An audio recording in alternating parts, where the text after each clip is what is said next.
Vulnerability analysis is more scanning, like Cisco. If you have any Cisco routers, you can use these tools to scan those routers. Database related scanners for SQL Server, for MySQL. We have the really cool tools like SQL Map, SQL Ninja. Those ones, once you found a vulnerability in a web server that it is related to SQL injection, you can just automate the process to get access to the server or to dump the database. So those are pretty cool tools. We're going to be using them. Fuzzing tools, fuzzers that you can use to find vulnerabilities, can be Spike. It's pretty cool, Spike. It is more related to find vulnerabilities in applications. It supports plain text and binary protocols. It's pretty powerful.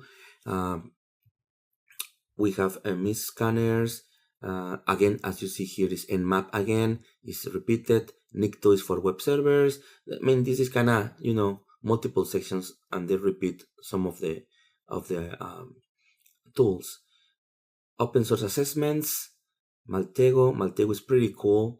This is an application. I'm just gonna click on it. Maltego is pretty cool for threat intelligence. So basically, and actually it's a license. You need a license to use it, but they provide limited license for us that you just need to register, and I think they give you 30 days and you can use it. But basically what it does is, if you're trying to find, let's say in the IPT, Advanced Persistent Threat kind of research, that we have a certification about that, by the way. If you want to know who are the threat actors behind, probably you find a username or you find an email password.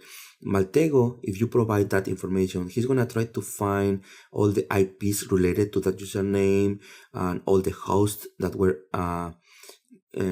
registered by that name or related name.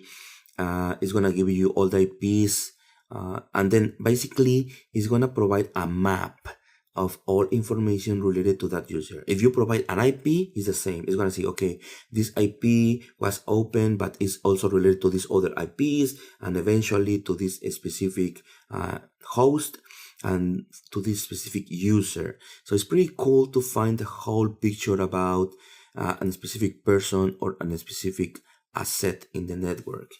As I said, you need to register, and eventually you will get access to this tool, but I'm not gonna do anything here. Investigate, when you start trying to add information. You can see here, you can add parents, you can add children. That's all related to the nodes where you are dealing with a research, when you're trying to find specific persons, IPs, hosts, servers.